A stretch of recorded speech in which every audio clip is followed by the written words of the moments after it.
अवधेश के द्वारे सकारे गई सुत गोद के भूपत लेने किसे।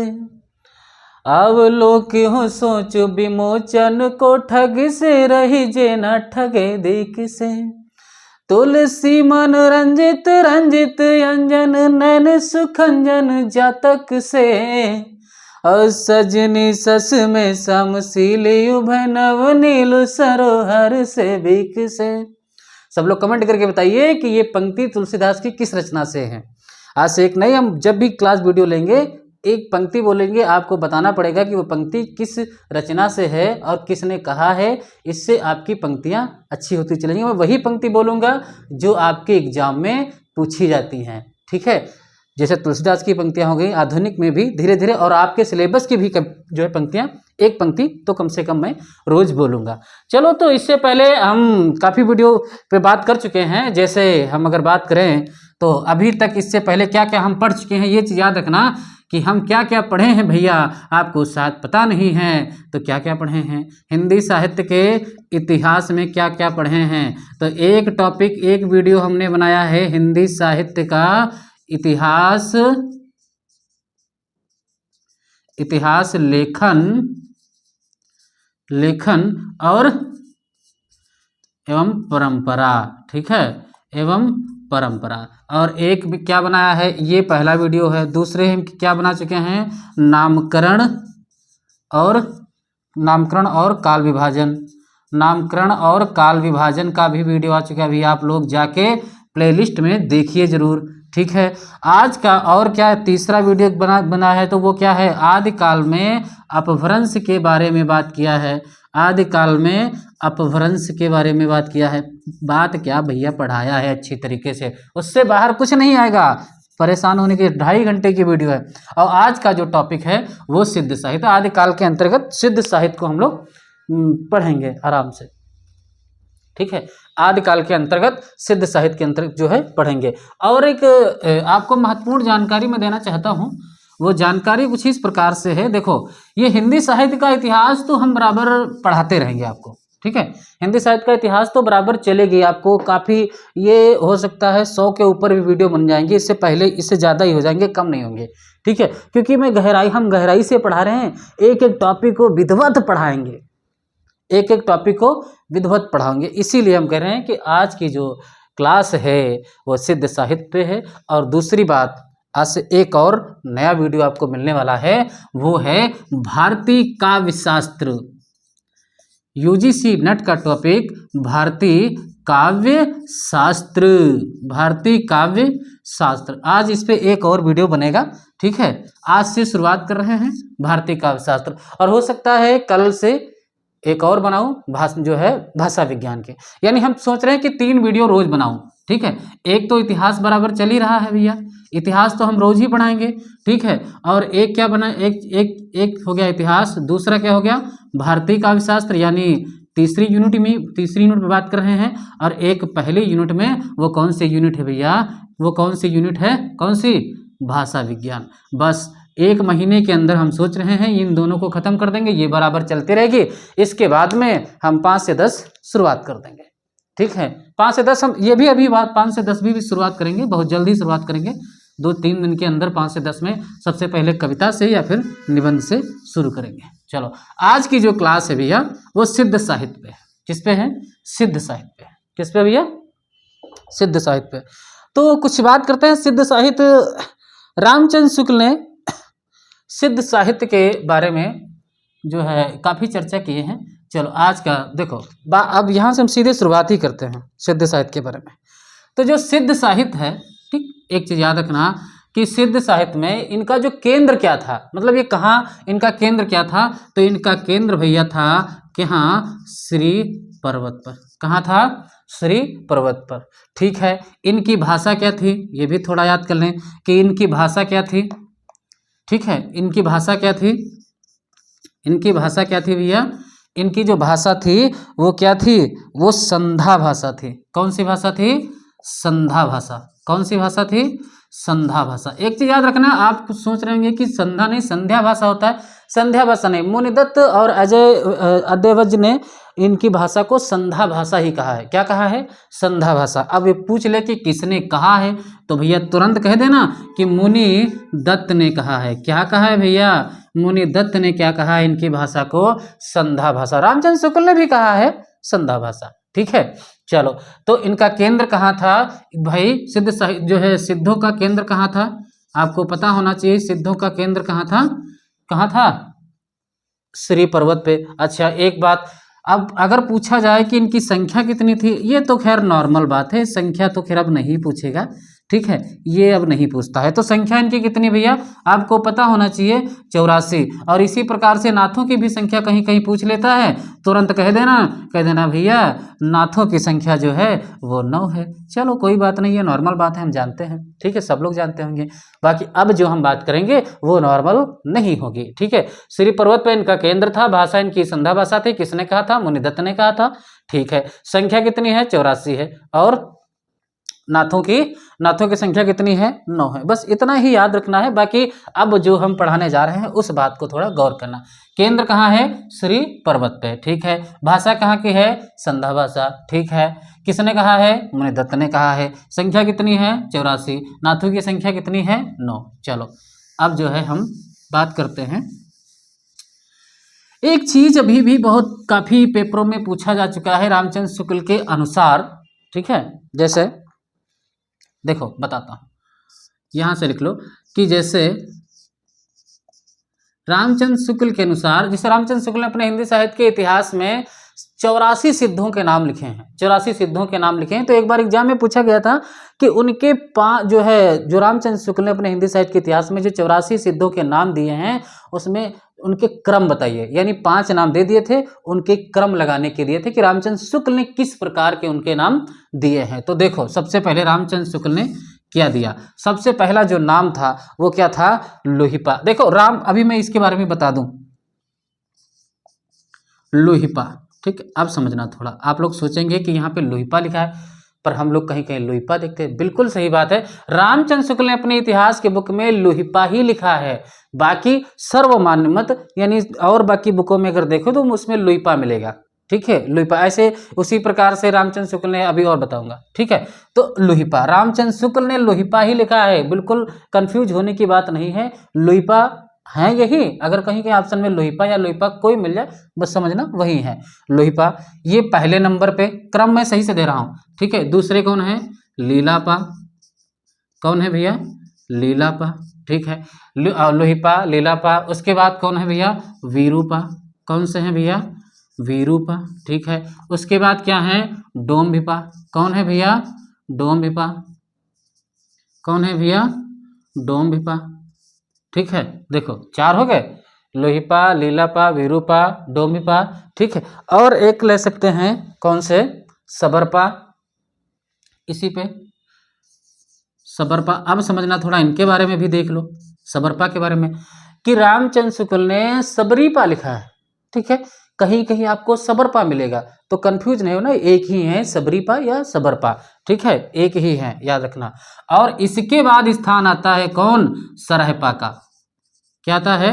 सरहपा का। और एक और नाम लिख लेते हैं साथ में, कौन? कंकालिपा। कौन सा? कंकालिपा। कौन सा भैया?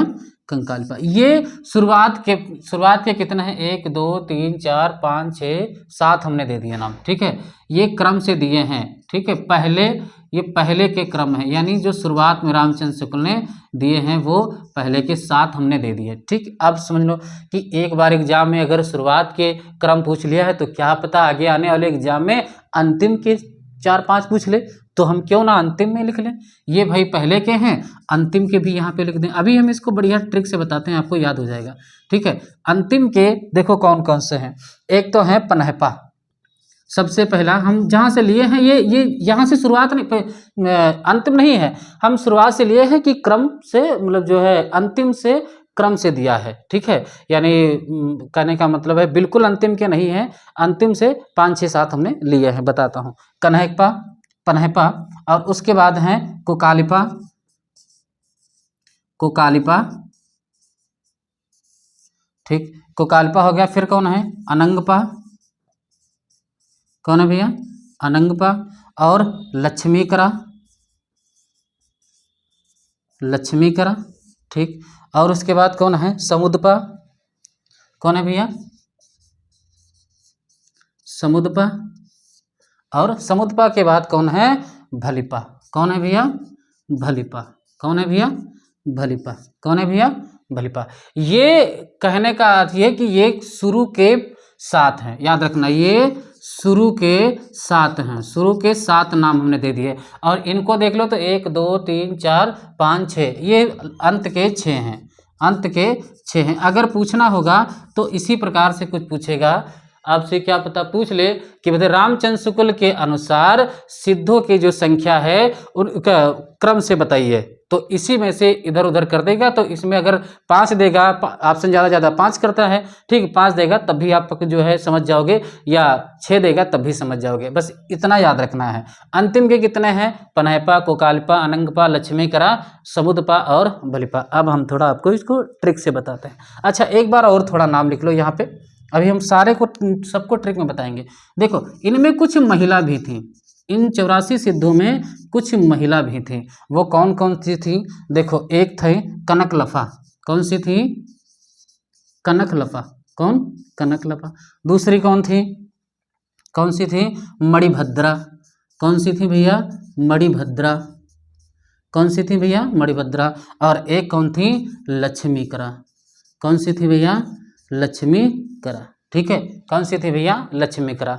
ये हम सिद्ध साहित्य यानी सिद्धों की संख्या रामचंद्र शुक्ल के अनुसार बता रहे हैं, ठीक है, कि ये पहले के क्रम है, ये अंतिम का क्रम है, और इसमें जो कौन कौन सी महिलाएं थी उनके बारे में बता रहे हैं। अब थोड़ा इनको हम ट्रिक से कैसे याद करोगे हम बताते हैं, इसके लिए हम हैं, आपको टेंशन लेने की जरूरत नहीं है, ठीक है।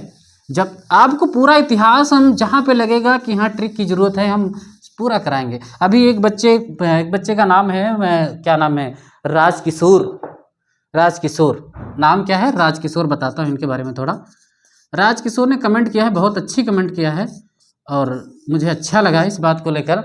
सब लोग ऐसे अच्छे अच्छे अगर कमेंट करोगे तो मुझे पढ़ाने में भी हौसला मिलता रहेगा। उन्होंने कहा कि सर पूरे यूट्यूब में हिंदी साहित्य का इतिहास, संपूर्ण हिंदी साहित्य का इतिहास किसी ने फ्री में नहीं पढ़ाया, मैं पढ़ाऊंगा। दोस्त, अगर आप मुझसे भरोसा कर रहे हैं तो मैं पूरा हिंदी साहित्य का इतिहास की बात ही अलग है, पूरा हिंदी साहित्य का इतिहास तो पढ़ाऊंगा ही। सोचो क्या क्या पढ़ाऊंगा। एक, आपकी तीसरी यूनिट भारतीय पाश्चात्य काव्यशास्त्र नए रूप में मिलेगा पढ़ने के लिए, नए रूप में। अगर भारतीय काव्यशास्त्र के रचनाकारों को सन याद नहीं होते हैं, मैं देखो कैसे याद कराता हूँ। दूसरी बात, पाश्चात्य काव्यशास्त्र आपको पता होना चाहिए, बहुत क्रम लगाने के लिए आते हैं आजकल सन में, ऐसे याद करा दूंगा कि आप दिल खुश हो जाएगा, परेशान होने की जरूरत नहीं है, ठीक है। सब हिंदी साहित्य का इतिहास। और दूसरे, भारतीय पाश्चात्य भाषा विज्ञान में, अरे भाषा विज्ञान तो आप बोलियों से बहुत टेंशन लेते हैं, आने तो दो, आपको कहोगे कि मजा आ रहा है, परेशान होने की जरूरत नहीं है, अच्छी तरीके से पढ़ाऊंगा, ठीक है, एकदम गाना से। जैसे मुझे याद आ रहा है तो मैं बता ही देता हूँ, आप पढ़ेंगे कौन सी खड़ी बोली की कहाँ कहाँ बोली जाती है। मैंने जो गाना बनाया है कि खड़ी है दिल्ली में, आग लगा दे पानी में, राम सहारा दो मेरी पटिया को। अब ये खड़ी बोली कहाँ कहाँ बोली जाती है, दिल्ली, राज्य का सहारनपुर, इसी प्रकार से बढ़िया समझाऊंगा सबको। सारी बोलियों पे ऐसे ही गाने हमने सेट किए हैं, ठीक है। चलो, तो बहुत अच्छा, आप लोग कमेंट किया करो, अच्छे अच्छे कमेंट करोगे तो थोड़ा पढ़ाने में हौसला मिलता है, ठीक है।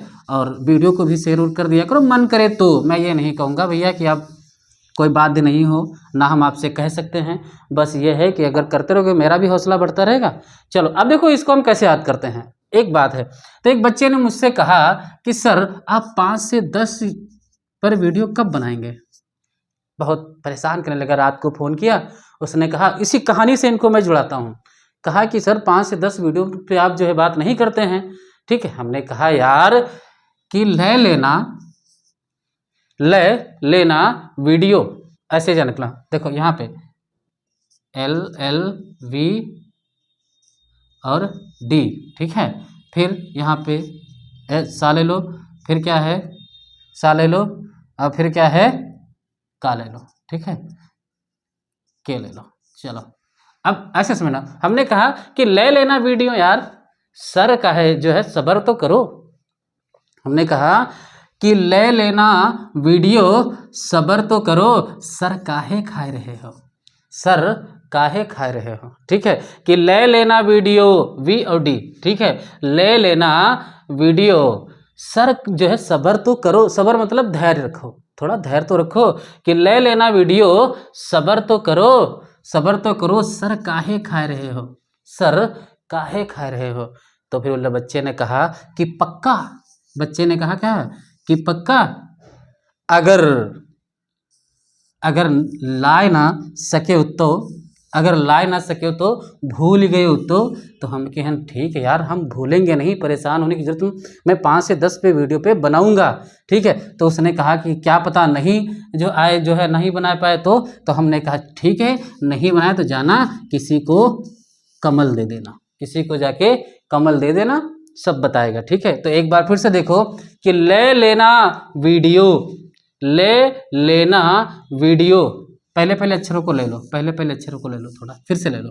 ठीक है, ले लेना वीडियो, ठीक है, कि ले लेना वीडियो, सबर तो करो, सर काहे खा रहे हो, ले लेना वीडियो, ले लेना वीडियो, सबर तो करो, सर काहे खा रहे हो। तो बच्चे ने कहा कि पक्का, क्या कहा, पक्का कि अगर लाए ना सके हो, भूल गए तो हमने कहा ठीक है, तो आना कमल हमको दे देना। कमल से मतलब ये है कनकलफा, मणिभद्रा, लक्ष्मीकरा जो महिलाएं हैं। ठीक है, महिलाओं में कौन कौन सी है, कमल याद रखना, कमल का फूल तो जानते हैं सब लोग।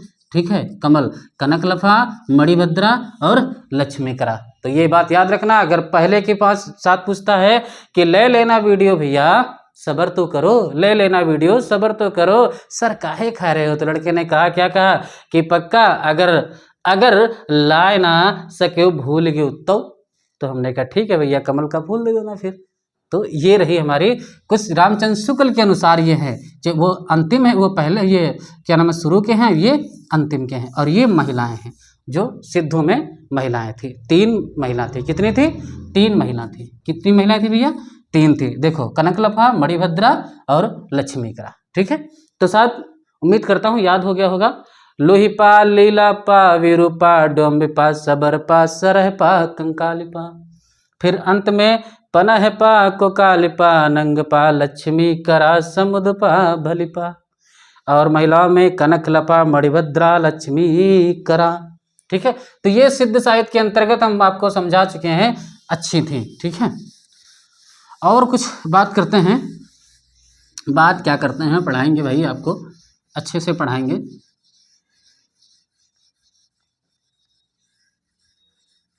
देखो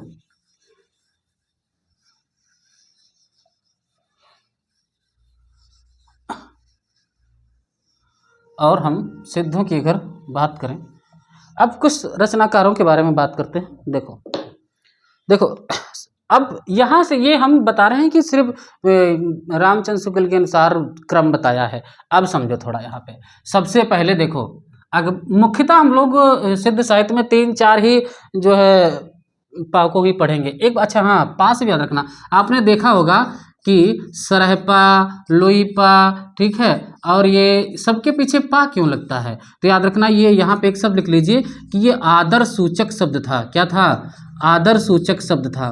क्या था भैया, ये पा सबके पीछे लगता था क्योंकि ये आदर सूचक शब्द था। ठीक है, आदर सूचक एक शब्द लगाते थे। याद रखना ये सरहपा, पा, इसी के लिए इनके पीछे पा लगाया जाता था। ठीक है, आदर सूचक शब्द था। ठीक है, क्या था भैया, आदर सूचक।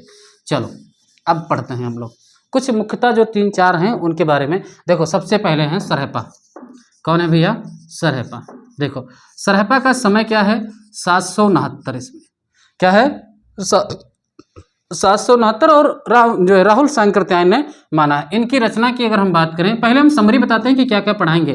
ठीक है, इनकी रचना की बात करें तो एक रचना है भैया दोहा कोश। कौन सी, बहुत फेमस रचना है दोहा कोश।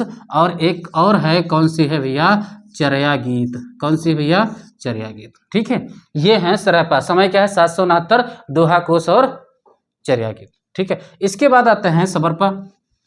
इसके बाद कौन आते हैं, हम क्रम से लिखें तो कुछ इस प्रकार लिखेगा। देखो लुईपा। कौन सा, लुईपा। लुईपा का समय क्या है भैया, आप लोग भूल गए होंगे, इनका समय 773 है। क्या है?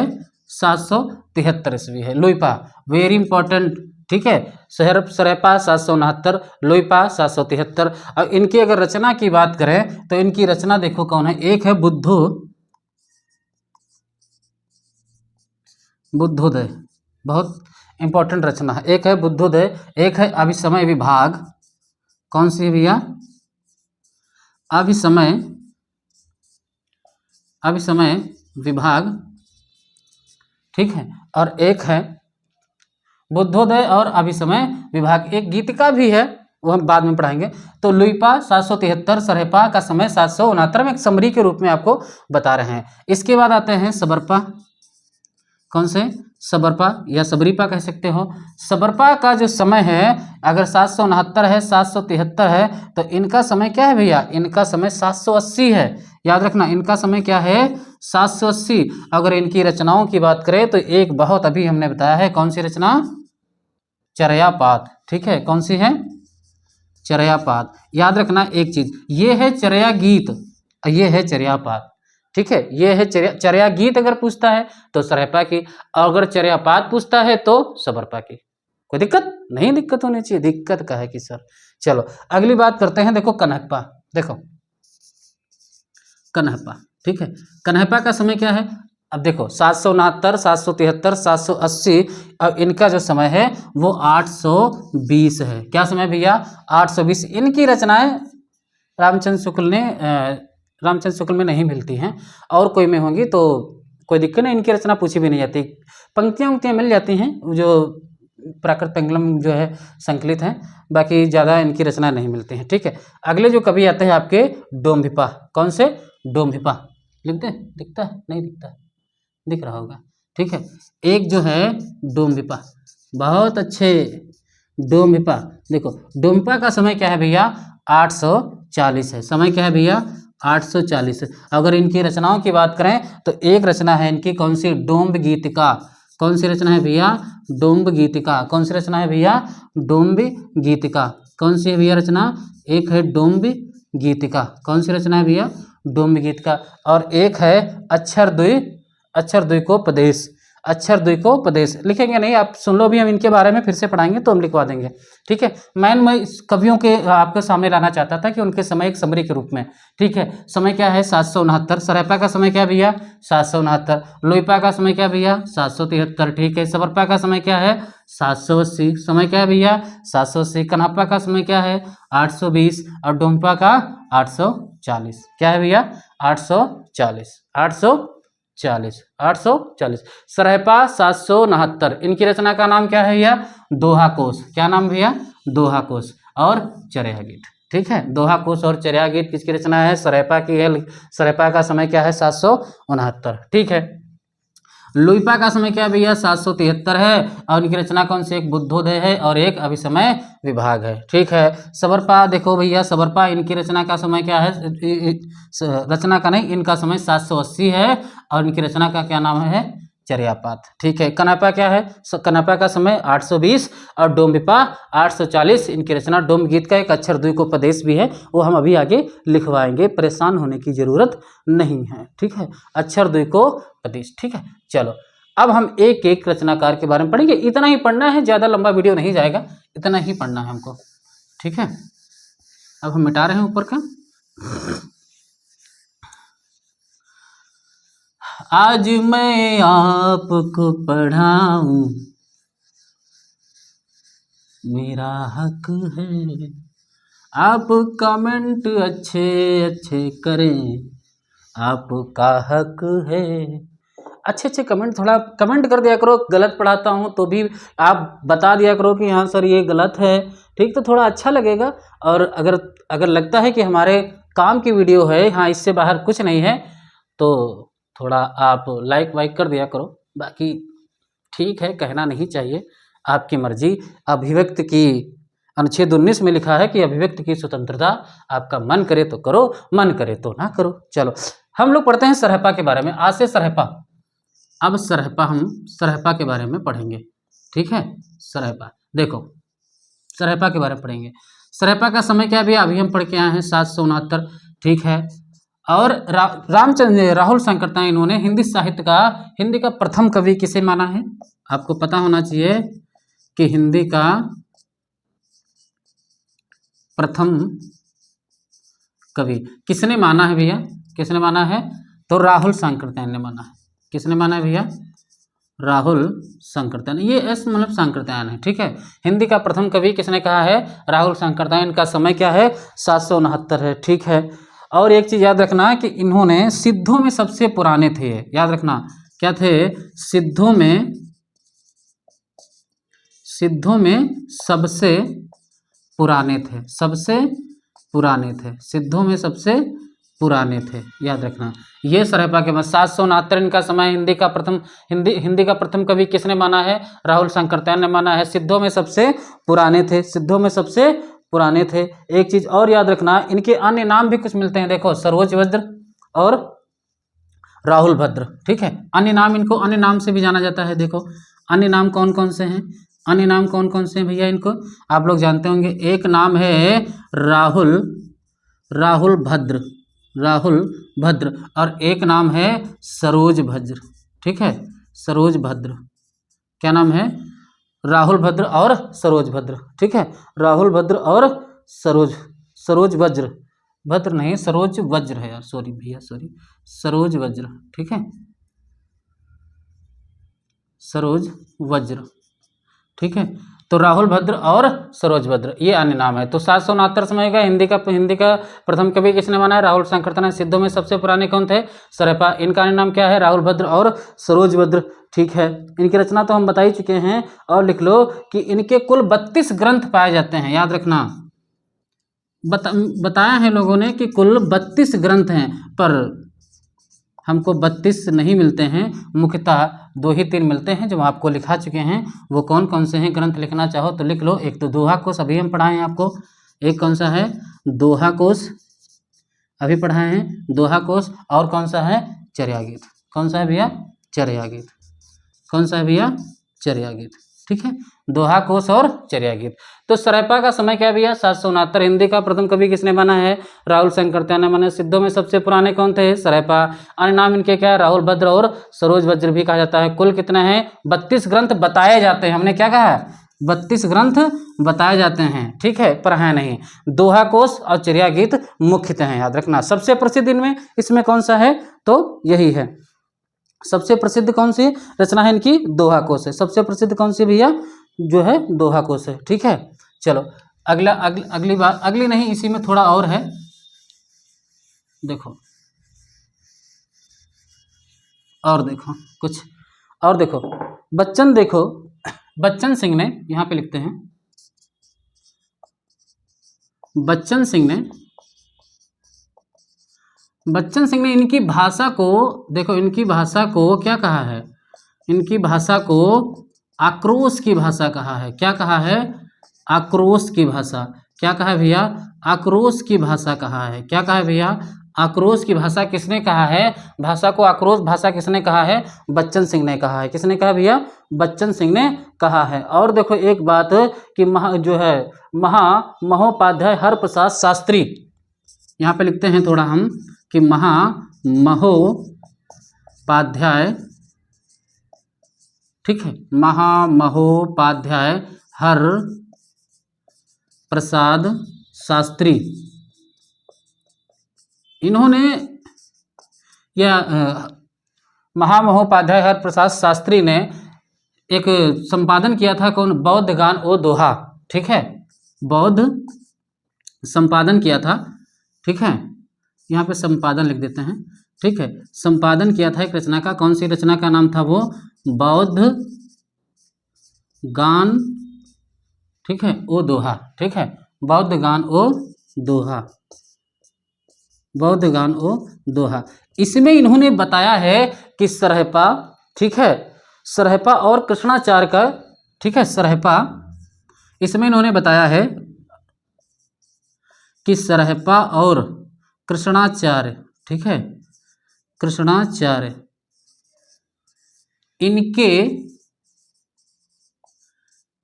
गीत मिलते हैं, ठीक है, इनके गीत या मिलते हैं या रचना मिलते हैं, ठीक है, मिलती हैं, बस गीत इतना ही ठीक है। ठीक है, महामहोपाध्याय हरप्रसाद साहित्य ने बताया है कि जो संपादन किया था रचना का, तो रचना का नाम क्या है, बौद्ध गान ओ दोहा। उसमें बताया कि जो है सरहपा और कृष्णाचार्य भी इनके क्या मिलते हैं, गीत मिलते हैं या दोहा मिलते हैं। ठीक है, गीत लिख लो या दोहा लिख लो, चलो हम दोहा ही लिख देते हैं, आपको कन्फ्यूजन ना हो इसके लिए।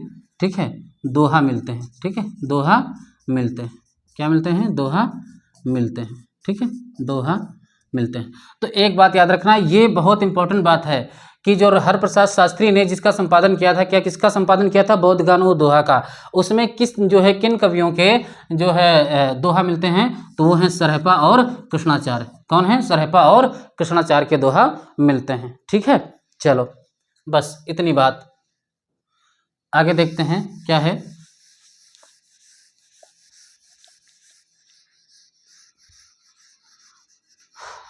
आगे देखते हैं, जो इनकी रचना है, प्रसिद्ध रचना है कौन सी, दोहा कोश। प्रसिद्ध जो रचना है कौन सी, दोहा कोश। इसका संपादन किसने किया था, देखो जो इनकी रचना है कौन सी, दोहा कोश। ठीक है, दोहा कोश, इसका संपादन किसने किया था भैया, इसका संपादन किसने किया था, याद रखना, इसका संपादन किसने किया था, प्रबोध चंद्र बागची ने। किसने किया था, प्रबोध चंद्र बागची ने। याद रखना, इसका संपादन किसने किया था, डॉक्टर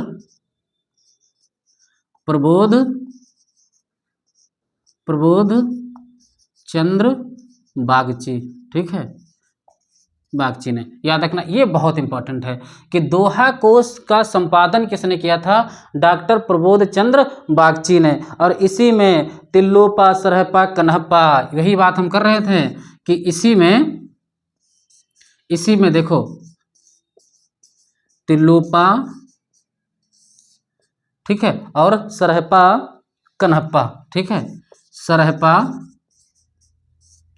और कन्हप्पा।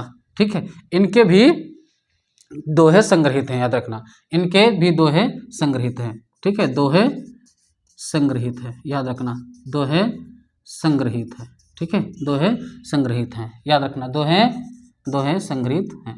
ये बात हमारी सरहपा पे थी, याद रखना। दोहा कोश का संपादन किसने किया था, डॉक्टर प्रबोध चंद्र बागची ने। किसने किया था, डॉक्टर प्रबोध चंद्र बागची ने। आपको पता होना चाहिए कि दोहा को बाँचा जाता है, ऐसे लिख लो, क्योंकि ये बहुत, अभी एक और आएगी रचना, कौन सी रचना है वो, उस रचना में भी थोड़ा दिक्कत है, इसीलिए बता रहा हूँ कि दोहा, यहाँ पे दोहा को बाँचा जाता है। आपको पता होना चाहिए कि दोहा को बाँचा जाता है। तो दोहा कोश का संपादन किसने किया था, प्रबोध चंद्र बागची ने। किसने किया था भैया, प्रबोध चंद्र बागची ने। किसने किया था भैया, प्रबोध चंद्र बागची ने। किसने किया था भैया, प्रबोध चंद्र बागची ने। ये बहुत इंपॉर्टेंट बात है, ठीक है, कि दोहा कोश का संपादन किसने किया था, डॉक्टर प्रबोध चंद्र बागची ने। किसने किया था भैया, डॉक्टर प्रबोध चंद्र बागची ने। किसने किया था भैया, डॉक्टर प्रबोध चंद्र बागची ने। किसने किया था, डॉक्टर प्रबोध चंद्र बागची ने किया। अच्छा, अगली बात आ जाते हैं सबरपा। कौन भैया, सबरपा। अगले कवि जो कौन है, सबरपा डाल लीजिए तुरंत, फटाफट, समय नहीं है सिद्धों में पढ़ाने के लिए, लिख लीजिए सबरपा। अगर आपको लगता है कि बहुत धीरे पढ़ा रहा हूँ तो आप अपनी स्पीड डबल कर लिया करें, ज़्यादा समझ में आएगा, मुझे लगता है। ठीक है, मैं भी जब भी किसी से पढ़ता था मैं डबल कर लेता था अपनी स्पीड। ठीक है, अगर आपको पहली बार पढ़ रहे हैं हिंदी में, हिंदी साहित्य में पहली बार पढ़ रहे हैं, तो इतनी नॉर्मल स्पीड ठीक है। अगर आपको एक दो बार पढ़ चुके हैं तो आप डबल स्पीड या 1.5 की स्पीड में पढ़ लिया करें, ठीक है, ज़्यादा बढ़िया रहेगा। मैं एक बात को ऐसे भी 2-2 3-3 बार बोल देता हूँ, कोई दिक्कत नहीं है। तो याद रखना, सबरपा क्या है, रचनाकार कौन से हैं, सबरपा। इनका जो समय है, देखो इनका समय आपको हम बता चुके हैं, आपको इनका समय बताए हैं, शायद आप भूल चुके हैं पर हम बताए हैं। इनका समय क्या है भैया, बताओ जरा। सबरपा का समय क्या है, 780 है ना, क्या समय है, 780। सबरपा का समय क्या है, 780। इनकी रचना हम बता चुके हैं आपको, कौन सी रचना है भैया, चर्यापाद बताई थी, हाँ ठीक बताई थी। अच्छा, दूसरी बात 780 चर्यापाद होगी सबरपा। ये किसके शिष्य थे, ये कोई बता सकता है किसके शिष्य थे, आपको पता होना चाहिए। शिष्य किसके थे भैया, ये सरहपा के शिष्य थे। किसके थे, सरहपा के शिष्य थे। किसके शिष्य थे भैया, ये सरहपा के शिष्य थे। किसके शिष्य थे भैया, सरहपा के शिष्य थे। समय क्या है, 780। रचना का नाम क्या है, चर्यापाद। चर्यापाद ग्रंथ लिख लो सामने, नहीं आप लोग, हम बहुत शॉर्ट में बातें लिखते हैं, 780 समय है। चर्यापाद ग्रंथ इनका सरहपा के शिष्य थे, वेरी इंपॉर्टेंट है। और एक चीज याद रखना, इनका सरहपा नाम क्यों पड़ा, तो याद रखना ये सबरों की भेष में रहते थे। किसकी भेष में रहते थे, सबरों की भेष में, वे जो है भेष में रहते थे, अपना हुलिया बनाए रहते थे, इसीलिए इनका जो है नाम पड़ गया क्या, सबरपा। क्या रह पड़ गया, सबरपा। याद रखना, वेशभूषा में रहते थे, वेशभूषा में रहते थे, वेशभूषा में सबरों की वेशभूषा में रहने के कारण नाम पड़ा। ठीक है, नाम पड़ा, बस इतनी बात लिखेंगे, ज़्यादा नहीं लिखेंगे। याद रखना कि सबरपा नाम क्यों पड़ा, तो सबरों की वेशभूषा में रहने के कारण जो है रहने के कारण लिख लो, रहने के कारण इनका नाम पड़ा था सबरपा। ठीक है, क्यों पड़ा था, सबरपा। ठीक है, अच्छा अब बात करते हैं, थोड़ा बात करते हैं हम लोग इनकी रचना के बारे में। देखो चर्यापाद जो रचना है, ठीक है, वो क्या थी, ये एक गीत है, यहाँ पे लिख लो थोड़ा, ये एक गीत है जो अनुष्ठानों में गाया जाता है। अनुष्ठान जानते हो क्या होता है, अनुष्ठान, जो अनुष्ठानों में गाया जाता है, अनुष्ठानों में गाया जाता है। ठीक है, जो अनुष्ठानों में गाया जाता है, इसीलिए इस चर्यापाद किस में गाया जाता है, अनुष्ठानों में। और इसमें दृष्टकूट भी पद मिलते हैं, ये लिखना नहीं है, दृष्टकूट पद भी मिलते हैं, दृष्टकूट पद भी मिलते हैं। दृष्टकूट पद की अगर हम बात करें तो कबीरदास ने वो उसमें क्या नाम है, भ्रमर गीत सार जो है सूरदास की जो रचना, उसमें भी दृष्टकूट पद भी दिए गए हैं। ठीक है, तो वही है चर्यापाद। याद रखना, चर्यापाद ग्रंथ, इसमें गीत क्या है, ये अनुष्ठानों में गाया जाता था। किसमें गाया जाता था, अनुष्ठानों में गाया जाता था। ठीक है, अनुष्ठानों में गाया जाता था। बस ये सबरपा के बारे में। समय 780, रचना का नाम चर्यापाद। चर्यापाद कैसा रचना जो ग्रंथ था, ये अनुष्ठानों में गाया जाता था, पूजा पाठ में गाया जाता था। और सरहपा के ये शिष्य थे, सबरों की वेशभूषा में रहने के कारण इनका नाम भी पड़ा क्या, सबरपा। क्या नाम पड़ा भैया, सबरपा। क्या नाम पड़ा भैया, सबरपा। क्या नाम पड़ा भैया, सबरपा। क्या नाम पड़ा भैया, सबरपा। क्या नाम पड़ा भैया, सबरपा। चलो अब हम बात करते हैं किसकी, लुइपा की। किसकी बात करते हैं भैया, लुइपा। यहाँ पर डालिए लुइपा। कौन सी, लुइपा। देखो रामचंद्र शुक्ल ने लोहिपा कहा है, याद रखना इस बात को, रामचंद्र शुक्ल ने लोहिपा कहा है, पर आपको लोहिपा या लोहिपा दोनों कोई मिल जाए, आप समझ लेना कि कोई दिक्कत नहीं है। ठीक है, आप को भी लगा सकते हैं। ये इंपॉर्टेंट, सबसे इनके बारे में कुछ बातें इंपॉर्टेंट याद रखना। ठीक है, कि ये सबसे पहली बात कि ये रहस्यवादी कवि थे। कैसे थे, रहस्यवादी कवि थे।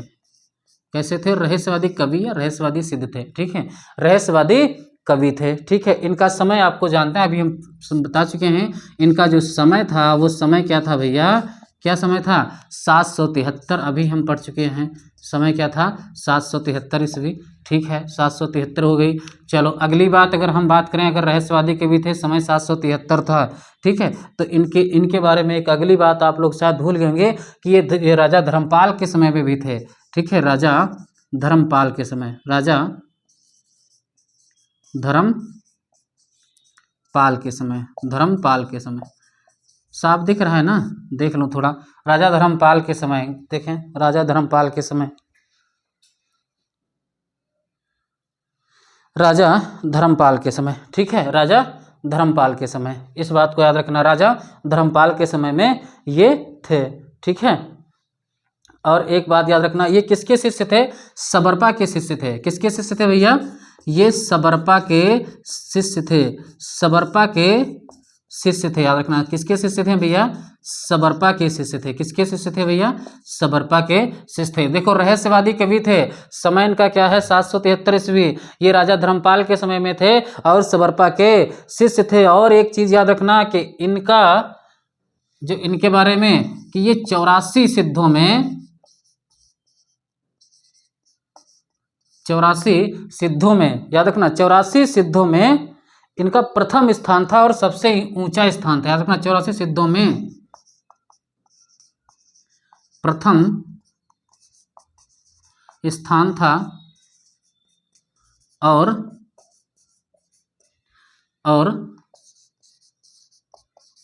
सबसे ऊंचा स्थान था, सबसे ऊंचा स्थान था, सबसे भैया ऊंचा स्थान था। इस बात का 84 सिद्धों में इनका प्रथम स्थान था और सबसे ऊंचा स्थान भी था। याद रखना, सहज धर्म का प्रथम आचार्य भी इनको माना जाता है। एक चीज, दूसरा पॉइंट क्या है कि इनको सहज धर्म का आचार्य भी माना जाता है। सहज धर्म का आचार्य भी सहज धर्म का आचार्य भी माना जाता है। सहज धर्म का आचार्य भी माना जाता है। ठीक है, ये बात 84 सिद्धों में इनका प्रथम स्थान था। इस बात को आपको भूलना ही नहीं है। 84 सिद्धों में इनका प्रथम स्थान था और सबसे ऊंचा स्थान था। अगर पूछ लेता है कि 84 सिद्धों में सबसे प्रथम स्थान किसका था, आप कहोगे, क्या कहोगे? हम जानते हैं क्या कहोगे सर जी सबसे पहले और सबसे ज़्यादा ऊंच स्थान कहीं कर है लोईपा का। किसका था? लोईपा का। इंक डालें, इंक थोड़ा बहुत जल्दी चली जाती है। ठीक है, किसका स्थान था भैया? लोईपा का। किसका स्थान था भैया? लोईपा का। किसका था? लोईपा का। और एक चीज याद रखना कि ये सहज धर्म का जो है सहज धर्म का आचार्य, इनको सहज धर्म का आचार्य भी माना जाता है। सहज धर्म का आचार्य भी माना जाता है। ठीक है, सहज धर्म का आचार्य भी माना जाता है। सहज धर्म का आचार्य भी इनको माना जाता है। ठीक है, चलो इनके ग्रंथों की अगर हम बात कर लें, थोड़ा लिखवा दिए हैं पहले ही, पर यहाँ भी लिख लो। ठीक है, वो हम एक समरी के रूप में आपको बताए थे। ठीक है, पर यहाँ भी देख लो इनके ग्रंथ। देखो इनके अगर हम ग्रंथों की बात करें, क्या है इनके ग्रंथ? देखो बुद्धोदय एक रचना, क्या है? बुद्धोदय। इनके ग्रंथ की बात करें तो एक रचना है, कौन सी? बुद्धोदय। ठीक है, और एक कौन सी रचना है? बुद्धोदय। और एक है अभिसमय विभाग। कौन सी है भैया?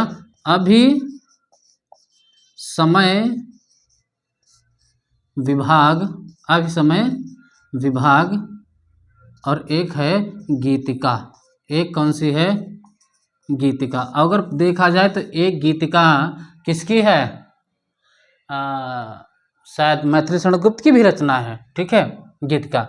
तो याद रखना बुद्धोदय, अभिसमय विभाग और गीतिका इन्हीं की रचना है। देखना उड़ीसा के राजा दारिपा और उनके मंत्री डोंगिका जो है डोंगीपा शिष्य थे इनके। याद रखना, ये बात सिर्फ इनके बारे में लिख लो, थोड़ी ज़्यादा बेहतर रहेगी।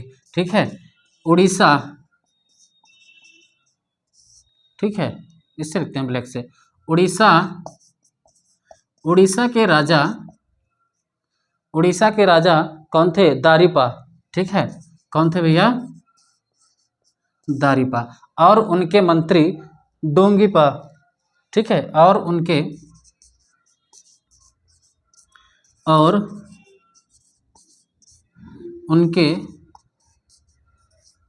मंत्री डोंगीपा। क्या नाम है भैया? डोंगीपा। क्या नाम भैया? डोंगीपा। क्या नाम है भैया? डोंगीपा। और क्या नाम है? डोंगीपा। क्या थे? शिष्य थे। किसके शिष्य थे? किसके शिष्य थे भैया? तो लोईपा के शिष्य थे। किसके शिष्य थे भैया? लोईपा के शिष्य थे। बस इतनी बात इनके बारे में जानना जरूरी है। ग्रंथ बुद्धोदय, अभिसमय विभाग, गीतिका। उड़ीसा के राजा थे दारिपा और उनके मंत्री थे कौन? डोंगीपा, जो इनके शिष्य थे। किसके? लोईपा के। किसके शिष्य थे भैया? लोईपा के शिष्य थे। किसके शिष्य थे भैया? लोईपा के शिष्य थे भैया। किसके शिष्य थे भैया? लोईपा के शिष्य थे। किसके शिष्य थे भैया? लोईपा के शिष्य थे। किसके शिष्य थे भैया? लोईपा के शिष्य थे। किसके शिष्य थे भैया? लोईपा के शिष्य थे। और थोड़ा कुछ बातें इनके बारे में देखो। कन्हप्पा, अगले जो कवि आते हैं वो कवि आते हैं कौन? कन्हप्पा। कौन आता है? कन्हप्पा। कौन से? बहुत अच्छे हैं, कन्हप्पा। देखो अगर इनके बारे में, इनका समय क्या है, आप सबसे पहले इनके समय के बारे में बताइए। कन्हप्पा का समय क्या है? आपको पता होना चाहिए। क्या समय है? 820। क्या समय है भैया? इनके समय में 820। दूसरी बात, ये देखो कर्नाटक ब्राह्मण वंश के थे। याद रखना, कर्नाटक के रहने वाले थे। ठीक है, और ब्राह्मण वंश के थे। किसके थे? ब्राह्मण वंश के थे। याद रखना, ब्राह्मण वंश के थे। कर्नाटक के रहने वाले थे, ब्राह्मण वंश के थे। एक बात। चलो दूसरी बात, अगर आप क्या कहना चाहते हैं, याद रखना इस सिद्धों में सबसे विद्वान तथा सबसे बड़े कवि थे। बहुत अच्छी बात है, ये सबसे बड़े विद्वान थे। याद रखना सिद्धों में यहाँ पे लिख लेते हैं हम लोग, कोई बात नहीं, लिख लेंगे कि सिद्धों में सबसे ज्यादा या सबसे बड़े विद्वान, ठीक है, क्या थे, विद्वान थे, और सबसे जो है सिद्धों में सबसे बड़े विद्वान थे, और क्या थे, सबसे बड़े कवि थे। याद रखना, वेरी, बहुत अच्छी बात है। सबसे बड़े कवि थे, याद रखना, सबसे बड़े कवि थे, सबसे बड़े कवि थे, क्या थे, सबसे बड़े कवि थे। बहुत अच्छी बात है, याद रखना कि समय इनका 820 है। कर्नाटक ब्राह्मण वंश, कर्नाटक में रहते थे, ब्राह्मण वंश के थे, सिद्धों में सबसे बड़े विद्वान थे और सबसे बड़े कवि भी थे। याद रखना एक बात। दूसरी बात, इनका स्थान क्या था, चलो वो कर्नाटक हो गया, कर्नाटक ब्राह्मण वंश, इनका एक स्थान सोमपुरी भी मिलता है। इसके बारे में थोड़ा श्योर नहीं हूँ, कर्नाटक और सोमपुरी में, ठीक है, तो बता दूंगा बाद में। फिलहाल सोमपुरी भी है, इनका एक स्थान मिलता है, ठीक है, कर्नाटक और सोमपुरी, ठीक है, ब्राह्मण वंश के थे, याद रखना इस बात को। चलो, और एक याद रखना कि राहुल शंकरत्यान ने इनके बारे में एक बात लिखी है, ये अच्छी बात है। राहुल शंकरत्यान ने एक बात लिखी है कि देखो क्या लिखा है इन्होंने, कि ये पांडित और कवित्व में बेजोड़ थे। बहुत अच्छी बात लिखी है कि ये पांडित, ये पांडित और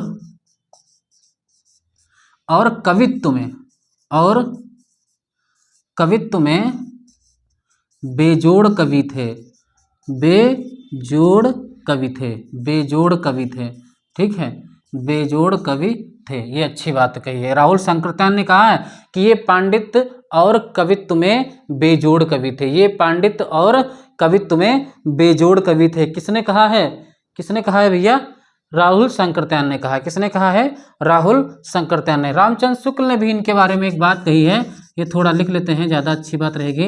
रामचंद्र शुक्ल ने इनके बारे में देखो क्या कहा है, कहा कि इनकी रचनाओं में उपदेश की भाषा तो पुरानी टकसाली हिंदी है। क्या कहा है कि इनकी रचनाओं में, क्या कहा है कि इनकी रचनाओं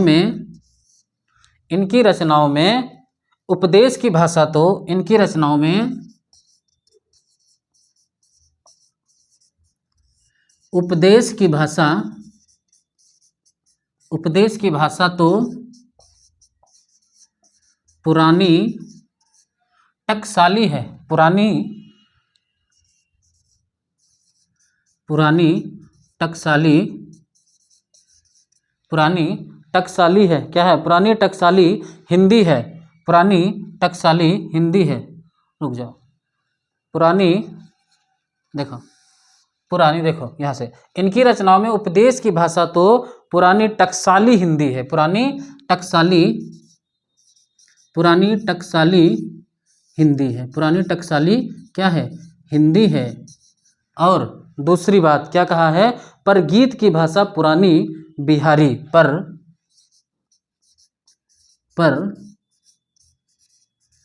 गीत की भाषा पुरानी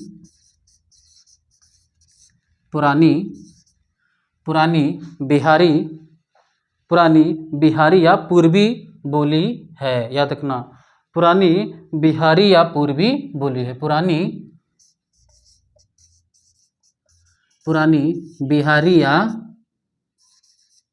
पूर्वी बोली है।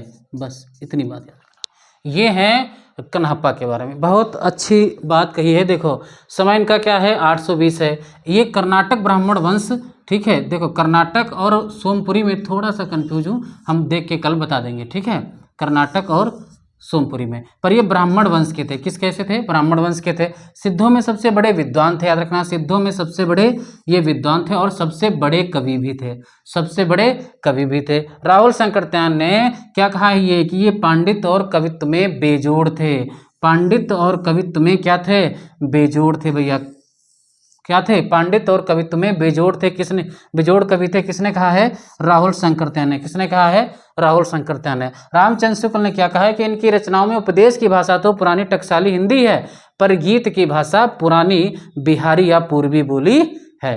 ये इतनी बात हमको पढ़ना है किसके बारे में, कन्हप्पा के बारे में। चलो अगली बात हम करते हैं, अगली बात करते हैं। देखो अगली बात जो करते हैं वो एक ही व्यक्ति बचे हैं, कौन, डोम्भिपा। कौन, डोम्भिपा। देखो कौन है, डोम्भिपा। कौन है भैया, डोम्भिपा। कौन है भैया, डोम्भिपा। इनके बारे में कुछ महत्वपूर्ण बातें देखो।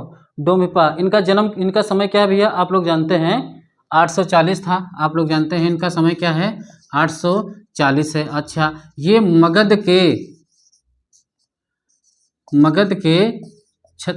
के कौन थे, क्षत्रिय वंश के थे। याद रखना, मगध के क्षत्रिय वंश में इनका जन्म हुआ था। मगध के क्षत्रिय वंश में इनका जन्म हुआ था। मगध में क्षत्रिय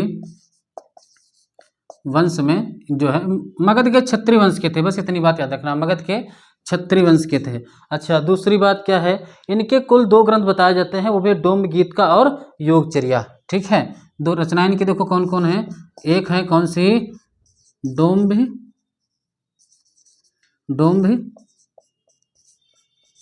गीतिका, और कौन सी है, योगचर्या। कौन सी है भैया, कौन सी है भैया,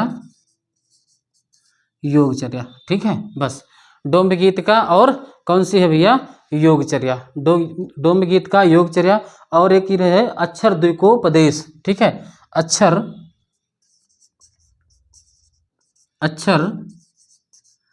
द्विकोपदेश, ये बहुत प्रसिद्ध इनकी रचना, अक्षर द्विकोपदेश। ठीक है, अक्षर द्विकोपदेश, ये इनके ग्रंथ हैं। ये इनके क्या हैं, ग्रंथ हैं, ये इनकी रचनाएं हैं। ठीक है, ये इनकी रचनाएं। ठीक है, जो है डोम्ब गीतिका, योगचर्या, अक्षर द्विकोपदेश, अक्षर द्विकोपदेश। ठीक है, और ये वीरूपा के शिष्य थे। याद रखना, इंपॉर्टेंट है एक बात यहाँ पे कि ये क्या थे, वीरूपा के शिष्य थे। क्या थे, वीरूपा के शिष्य थे। वीरूपा के क्या थे, ये शिष्य थे भैया, वीरूपा के शिष्य थे। 840 इनका समय है। मगध के क्षत्रिय वंश में जो है, मगध के क्षत्रिय वंश के थे।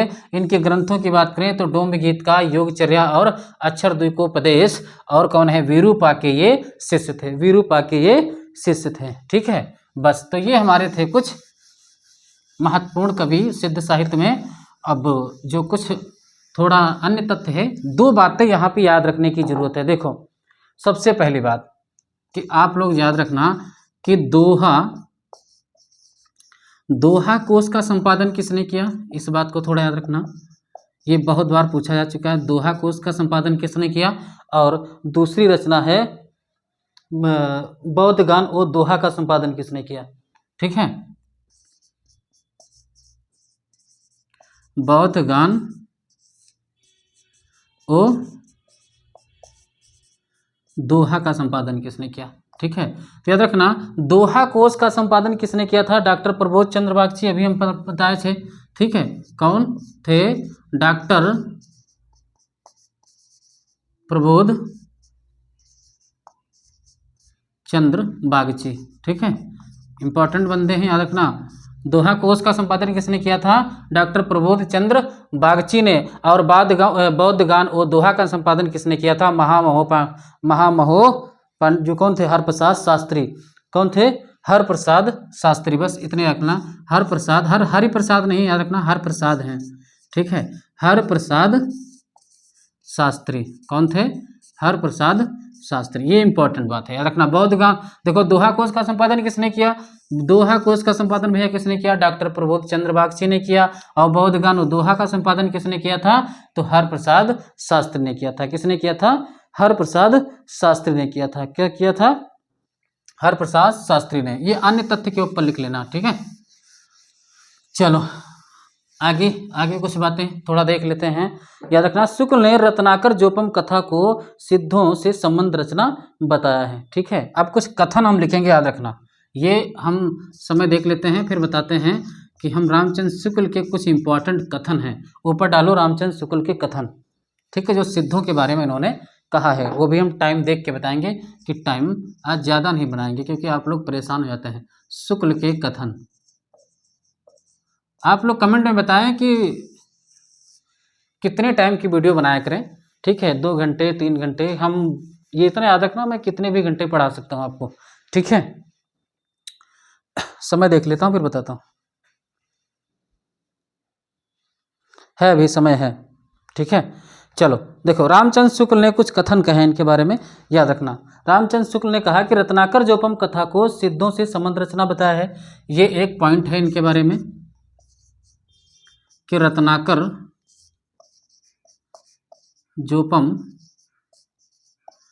जोपम कथा को, ठीक है, रत्नाकर जोपम कथा को सिद्धों से संबंध रचना बताया इन्होंने। याद रखना, किसने बताया भैया?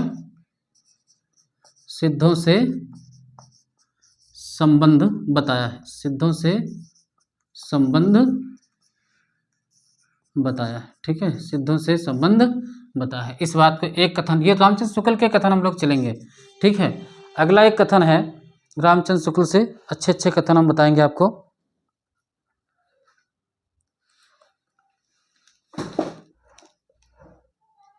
अच्छे अच्छे कथन देखते हैं। देखो, एक कथन है कि बौद्ध धर्म से निकली वज्रयान शाखा के तांत्रिक योगियों, आराम से कथन लिखेंगे, देखो, बौद्ध धर्म से निकली वज्रयान शाखा से, देखो, बौद्ध धर्म से निकली वज्रयान शाखा के तांत्रिक योगियों, वज्रयान शाखा के तांत्रिक योगियों को सिद्ध कहा गया। याद रखना, तांत्रिक योगियों को क्या कहा गया है? सिद्ध कहा गया है। याद रखना, तांत्रिक, बहुत अच्छी बात कही है इन्होंने, तांत्रिक योगियों को क्या कहा गया है भैया? सिद्ध कहा गया है। क्या कहा गया है? सिद्ध कहा गया है। ये इंपॉर्टेंट कथन पूछे जाते हैं, ठीक है, कि बौद्ध धर्म से निकली जो वज्रयान शाखा थी, एक महायान शाखा थी, एक वज्रयान शाखा थी, ठीक है। तो उसमें से जो वज्रयान शाखा है, उसी से जो निकले थे योगी, तांत्रिक योगी जो निकले थे, उन्हीं को क्या कहा है? सिद्ध कहा गया है, ठीक है। क्या कहा गया है? सिद्ध कहा गया। अगला कथन की बात करें कि बिहार के नालंदा और विक्रमशिला नामक प्रसिद्ध विद्यापीठ के इनके अड्डे थे। ये बहुत जो है इंपॉर्टेंट बात कही है कि बिहार के नालंदा, याद रखना, बिहार के नालंदा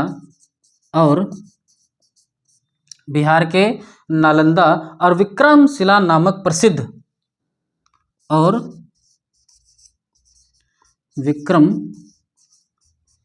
विक्रमशिला नामक विद्यापीठ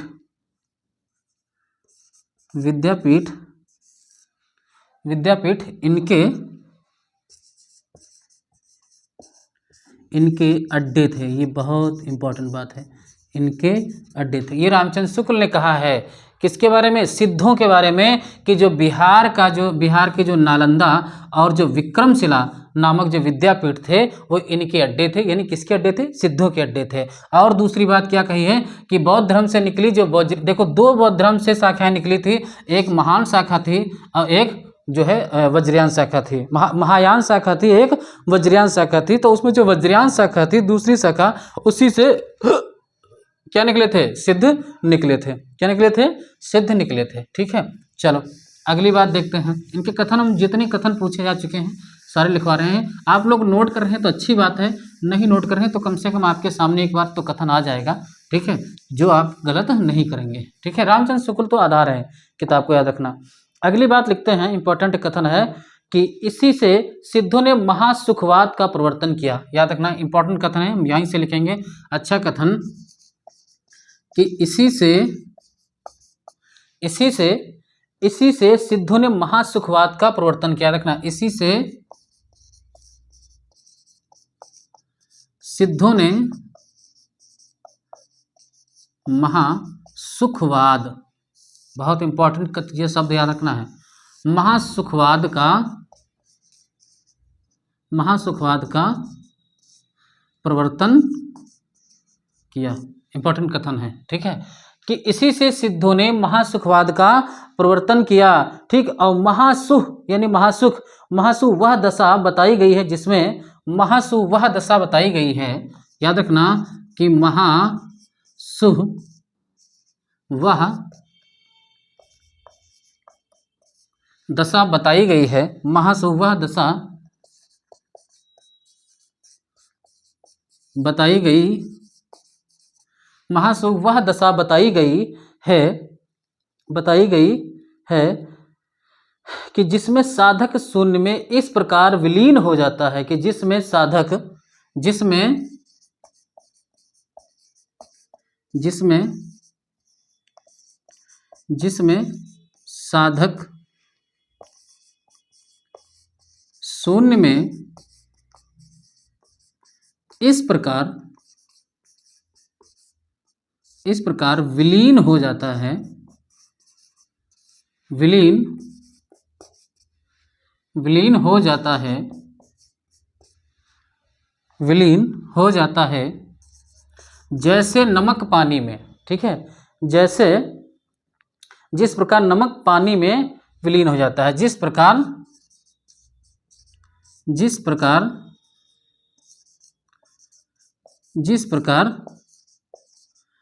नमक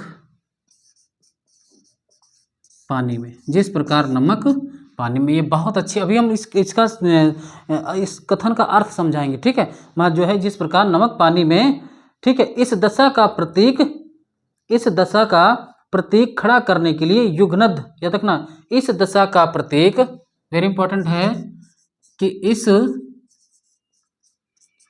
दशा का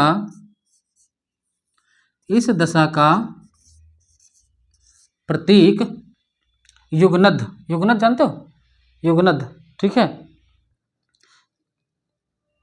इस दशा का प्रतीक खड़ा करने के लिए, इस दशा का प्रतीक खड़ा करने के लिए, पूरा सब खड़ा कथन ही लिख लो, खड़ा करने के लिए। ठीक है, इस दशा का प्रतीक खड़ा करने के लिए, ठीक है, युगनद, युगनद, युगनद जानते हैं किसे कहा जाता है? अभी बताते हैं युगनद किसे कहा जाता है। युगनद, युगनद, ठीक है, युगनद की भावना की गई, युगनद की भावना की गई। ठीक है, भावना जो है की गई। इस बात को समझो, रामचंद्र शुक्ल ने क्या कहा है कि इसे से सिद्धों में महासुखवाद, महासुख की प्राप्ति, ठीक है, महासुखवाद का प्रवर्तन किया। महासुख वह दशा बताई गई है जिसमें साधक जो है साधना करने वाला, साधक शून्य में इस प्रकार विलीन हो जाता है। अब इस प्रकार विलीन हो जाता है जिस प्रकार नमक पानी में, नमक पानी जैसे नमक पानी में डालोगे, ठीक है, तो विलीन हो जाता, पता ही नहीं चलता, उसी प्रकार साधक अपने आप को एकदम विलीन कर लेता है। ठीक है, उसी दशा का जो है प्रतीक खड़ा करने के लिए युगनद, युगनद की भावना की गई। युगनद मतलब स्त्री और पुरुष के आलिंगनबद्ध जो जोड़ा होता है, ठीक है, जो चरम दशा की जो प्राप्ति होती है, उसी प्रकार से इन्होंने कहा है कि साधक को अपनी साधना में प्राप्ति हो जाती है। तो युगनद का मतलब स्त्री पुरुष का आलिंगनबद्ध जोड़ा। ठीक है, तो याद रखना ये कथन वेरी इंपॉर्टेंट है कि इसी से सिद्धों में महासुखवाद का प्रवर्तन किया। महासुख वह दशा बताई गई है जिसमें साधक शून्य में इस प्रकार विलीन हो जाता है कि जैसे नमक पानी में विलीन हो जाता है। इस दशा का जो प्रतीक क्या बताया है खड़ा करने के लिए उन्होंने क्या कहा है, युगनद की भावना की गई है। बहुत अच्छी बात थी। ठीक है, और देखो कथन, अगर आप भैया रामचंद्र शुक्ल किताब पढ़ सकते हैं तो बिल्कुल पढ़ लें। हम आपको कहेंगे कहीं से पढ़ लो, जहाँ से पढ़ पाओ वहाँ से पढ़ लो, ठीक है, पर अगर नहीं पढ़ पा रहे हैं तो कम से कम जो कथन सामान्यतः पूछे जाते हैं वो तो आप पढ़ ही लेते हैं तो ज़्यादा बेहतर था। ठीक है, इसी में एक कथन और दिया है इन्होंने, कथन कि प्रज्ञा और उपाय के योग से महासुख दशा की प्राप्ति मानी गई। बहुत इंपॉर्टेंट कथन है भैया ये। आप लोग सोचते होंगे कि हम ऐसे ही पढ़ा रहे हैं, आपको याद रखना कि प्रज्ञा और उपाय के योग से, प्रज्ञा और उपाय के योग से महासुख की दशा प्राप्त जो है महासुख दशा की प्राप्ति मानी गई है। ठीक है तब ना, प्रज्ञा और उपाय के योग से महासुख की दशा महासुख की दशा प्राप्त मानी गई है। ठीक है, प्राप्त मानी गई है। रामचंद्र शुक्ल ने कथन कहा है कि प्रज्ञा और उपाय के योग से महासुख की दशा प्राप्त मानी गई है। इसे आनंद स्वरूप ईश्वरत्व ही समझिए। इसे आनंद स्वरूप ईश्वरत्व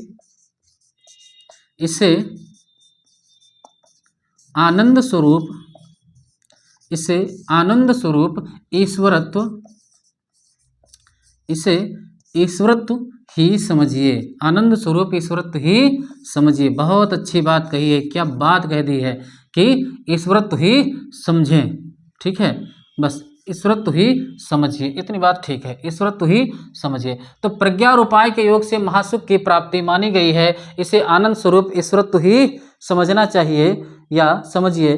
निर्माण के, देखो एक चीज और, निर्माण के इन्होंने 3 समझिए लिख लेते हैं। अच्छा पूरा सब लिख लेते हैं, कोई बात नहीं। ठीक है, हम थोड़ा आलसी हैं लिखने में, क्या करें, बहुत लिखना होता है। ठीक है, समझिए। तो प्रज्ञा और उपाय के योग से महासुख की प्राप्ति मानी गई है, इसे आनंद स्वरूप, वेरी इंपॉर्टेंट बात है, इसे आनंद स्वरूप ईश्वरत्व ही समझिए। और दूसरी बात की इन्होंने एक बात और कह दी, अच्छी बात कही है। इन्होंने क्या कही है कि इन्होंने निर्माण के 3 अवयव बताए हैं। वेरी इंपॉर्टेंट है कि निर्माण के कितने अवयव बताए गए हैं, वेरी इंपॉर्टेंट है भैया। निर्माण के कितने अवयव हैं, निर्माण के इन्होंने 3 अवयव बताए हैं। 3 अवयव बताए हैं। वो कौन कौन से हैं, निर्माण के 3 अवयव कौन कौन से हैं भैया, आप लोग जानते होंगे कौन कौन से हैं। निर्माण के 3 अवयव कौन कौन से हैं, शून्य, विज्ञान और महासुख। कौन कौन से हैं भैया, शून्य, विज्ञान और महासुख। कौन है भैया, महासुख। वेरी इंपॉर्टेंट, याद रखना कि निर्माण के कितने अवयव बताए हैं, 3 बताए हैं, शून्य, विज्ञान और महासुख। शून्य, विज्ञान और महासुख, वेरी इंपॉर्टेंट। प्रज्ञा और उपाय के योग से महासुख की प्राप्ति मानेगी, एक बात। इसे आनंद स्वरूप ईश्वरत्व ही समझिए, किसने कहा, रामचंद्र शुक्ल ने कहा। निर्माण के कितने अवयव बताए भैया, 3 बताए, शून्य, विज्ञान और महासुख। शून्य, विज्ञान और महासुख, शून्य, विज्ञान और महासुख। ये रामचंद्र शुक्ल के कुछ कथन थे। एक कथन और लिखना चाहो तो लिख लें कि सिद्धों ने रजनी सीधा दक्षिण मार्ग को छोड़कर बंक या टेढ़ा वाम मार्ग अपनाने का उपदेश दिया। इस बात को सिर्फ सुन लीजिए, बाकी लिखने की जरूरत नहीं है। तो इतने कथन थे रामचंद्र शुक्ल के, बहुत अच्छे कथन थे। ठीक है, पूछे भी जा चुके हैं, वही कथन हमने भी उठाए हैं आपको समझाने के लिए। ठीक है, अब देखो कोई भी, अगर आप रामचंद्र शुक्ल को तो पढ़ना ही चाहिए। रामचंद्र शुक्ल से आपको इतिहास समझ में आता है कि दरअसल इतिहास है क्या है इतिहास। ठीक है, तो ये कुछ थे कथन। एक और कथन लिखना चाहो तो लिख लो, चलो रहने दो, कोई बात नहीं है। बस इतने कथन थे रामचंद्र शुक्ल के। ये हम सिद्धों पे आज चर्चा हो चुकी है, और अगला जो टॉपिक होगा वो नाथ पे होगा। ठीक है, और नाथ सिद्ध, उसके बाद में जैन पढ़ाएंगे, उसके बाद में रासो साहित्य पूरा पढ़ाएंगे, फिर आदिकाल की कविताएं, महत्वपूर्ण जो कविता होंगी वे पढ़ाएंगे। उसके बाद में आदि का जो एक सार के रूप में आदिकाल पढ़ाएंगे। सार कहने का मतलब ये है कि सिर्फ आदिकाल की रचनाएं और रचनाकार वो भी ट्रिक के साथ एक वीडियो में मिलेंगी। ठीक है, हम सोच रहे हैं सबको फायदा, सबको मतलब ये है कि कहीं कहीं देखा है कि बहुत इस एक ही वीडियो में बच्चे सब कुछ ढूंढते हैं। बेटा एक बात मैं कहता हूँ, बेटा मैं नहीं कह रहा हूँ, हम जानते हैं, हम उम्र ही होंगे। दोस्तों एक बात जरूर कहूँगा कि आप 60 तरीके से पढ़ने की कोशिश मत करें कि हम नेट तो आपका हो जाएगा 60 पढ़ने से, कुछ चीज़ें कम पढ़ेंगे, ठीक है, नेट हो जाएगा, इसमें कोई दो राय नहीं, सबका नेट हो जाएगा। ठीक है, पर आपको पता होना चाहिए कि जीआरएफ रुकता किससे। जीआरएफ का मतलब समझते हैं आप लोग, पहले यही सुन लो तो ज़्यादा बेहतर रहेगा। जीआरएफ का मतलब समझते हैं, देखो जीआरएफ का मतलब समझते हो ना भैया, 25 लाख, जानते होंगे, अब तो शायद बढ़ भी गया है। ठीक है, 25 लाख जीआरएफ बहुत बड़ी सब भैया है, याद रखना जीआरएफ। ठीक है, एक बात नेट की बात करें तो हम नेट तो आप सामान्यतः पढ़ के ला सकते हो। ठीक है, सामान्यतः पढ़ो तो नेट तो हो जाता है बच्चों का। मगर जो जेआरएफ है ना भाई, जेआरएफ के लिए एक चीज़ याद रखना कि आप 60 पढ़ने की कोशिश मत करें, वो चाहे इतिहास ही क्यों ना हो। ठीक है, कुछ भी पूछ रहा है ऐसा आप नहीं कह सकते हैं कि आदिकाल में आप वो रचना छोड़ दें, वो रचना नहीं पूछी जाएगी, इसका कोई भरोसा नहीं है। ठीक है, अब और ना ही आधुनिक काल में, जितना हो सके उतना गहराई से पढ़ने की कोशिश, क्योंकि आपको पता होना चाहिए एक एक पॉइंटों से नंबर रुकता है। ठीक है, पॉइंटों से। इस बात को याद रखना कि पहली बार जून में जब मैंने दिया था, सबसे पहले जब हम BHU में एडमिशन लिया था, उसके 1 साल के बाद की बात है, जब लिया था तो नेट तो हो गया था, पहली बार में जेआरएफ नहीं हुआ था पहली बार में, फिर दूसरी बार में हुआ, भाई बहुत मेहनत की है तब। तो इस बात को आप जरूर याद रखें। ठीक है, कि जेआरएफ के लिए भैया आपको बहुत मेहनत करने की ज़रूरत है। ठीक है, तो ये मत सोचे कि एक ही वीडियो में आपको मैं खाना परोस के दे दूंगा कि हाँ भैया 3 घंटे की वीडियो आजकल पे बनाई है। कोई भरोसा नहीं है, वहीं से फंस सकता है, और ये भी जरूरी नहीं कि वहीं से ना पूछे। पर हाँ, अगर मैं पूरा आदिकाल आपको पढ़ा रहा हूँ तो कथन को तो नहीं कहूँगा, कथन अगर उठा के देना चाहा तो फिर बहुत ही बड़ी, इतनी कोई नहीं पढ़ा सकता। ठीक है, पर हाँ जितना सामान्यतः पूछा जाता है अभी तक के एग्जामों में, ठीक है, तो आपके बोर्ड से बाहर नहीं जाएगा। ये तुम समझ लो, ये चुनौती है मेरी एनटीए से। ठीक है, कि अगर पूछ ले तो जानो। पर हाँ, जितना मैं पढ़ा रहा हूँ भरोसा करके आप पढ़ते रहिए उसको। ठीक है, ज़्यादा इधर उधर मत भागिए। आप सोच रहे हैं कि 1 घंटे में सब कुछ मिल जाए, नहीं, कोई मतलब नहीं है। आप अपने से धोखा मत करिए। ठीक है, पढ़ो तो गहराई से पढ़ो, वरना पढ़ो ही मत। ऐसे ही बस अपना एमए करते रहो, एग्जाम देते रहो, भगवान की मर्जी, भगवान के सामने पूजा पाठ करते रहिए कि सर मैं जो है प्रभु जा रहा हूँ, नेट में लेकर आऊँ, जेआरएफ लेके आऊँ। तो वो भी कह देंगे कि एक दिन कि बेटा पढ़ के जाओ, ऐसे जाए कोई मतलब नहीं। ठीक है, तो धन्यवाद, बहुत बहुत धन्यवाद। अगर क्लास लगे कि हमारे काम की है तो थोड़ा ध्यान करें, और बहुत जल्द हम 5 से 10 मिनट पे भी काम शुरू करने जा रहे हैं। ठीक है, तो बहुत बहुत धन्यवाद।